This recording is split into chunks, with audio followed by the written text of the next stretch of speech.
بار بار پیغام آتا ہے کہ سہیل افریدی کو ہٹا کر اس کو لگائیں، اس سے مراد کون ہے؟ کون آپ کو ہٹا کر دوسرے بندے کو لگانا چاہتے ہیں؟ دیکھیں اگر عمران خان صاحب کی بہنیں کہتی ہیں ان کی بات کو جو ہم نگیٹ نہیں کر سکتے، لیکن جو بھی اس کوشش میں ہیں پاکستان تحریک انصاف میں، ان کو میں یہ پیغام دیتا ہوں کہ عزت اور ذلت اللہ تعالیٰ کے ساتھ ہے.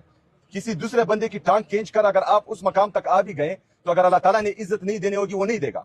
اگر عزت اور ذلت انسانوں کے ہاتھ میں ہوتا تو عمران خان صاحب آج اڈیالہ جیل میں رہ کر پورے پاکستان کے لوگوں کی دلوں کی دھڑکن نہ ہوتا. جو بندے اقتدار میں بیٹھے ہوئے ہیں اور اپنے اقتدار کو طول دینے کے لیے مختلف قسم کے امینڈمنٹس لا رہے ہیں اور مختلف قسم کے ظلم اور ستم کر رہے ہیں، اور انہوں نے پنجاب میں جس طرح سابقہ فاٹا میں FCR کا قانون لاگو تھا اس طرح پورے پاکستان میں FCR کا قانون ان کو لانا نہیں ہوتا.